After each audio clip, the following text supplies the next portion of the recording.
High, এই বৃষ্টির কারণে তো অনেক গাছ মরে যাচ্ছে আর আমারও রেড সাদাবাহার ফ্লাওয়ারের গাছটা মরে যাচ্ছে। আর এটা দেখে তো আমার মনে এত কষ্ট হচ্ছে, আমি কি বলবো।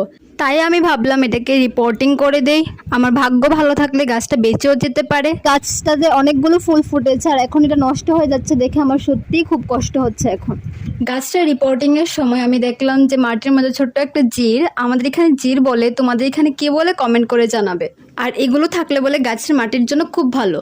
তারপর গাছটাকে তুলে শিকড় থেকে যত মাটি ছিল সেগুলো সরিয়ে দিয়েছি। আর আমার কাছে কোনো টব ছিল না বলে ছোট্ট একটা খাড়ির মধ্যে মাটি নিয়ে এটাকে কুড়ে আমি বসিয়ে দিয়েছি গাছটাকে। জানি না গাছটা বাঁচবে কি না, তারপরে মনে একটা আশা নিয়ে আবার লাগিয়েছি গাছটা। আর বেশিরভাগই জল জমে গেলে গাছের নিচে ওই গাছটা আর বেঁচে থাকে না। তারপরেও আমি গাছটাকে রিপোর্টিং করলাম আর একটু জল দিয়ে দিলাম গাছটার মধ্যে। দিন রাত্র শুধু এটাই প্রে করছি যাতে গাছটা বেঁচে যাক, কারণ এই গাছটা আমার ফেভারিট ছিল। আর তোমরাও প্রে করো যাতে এই গাছটা বেঁচে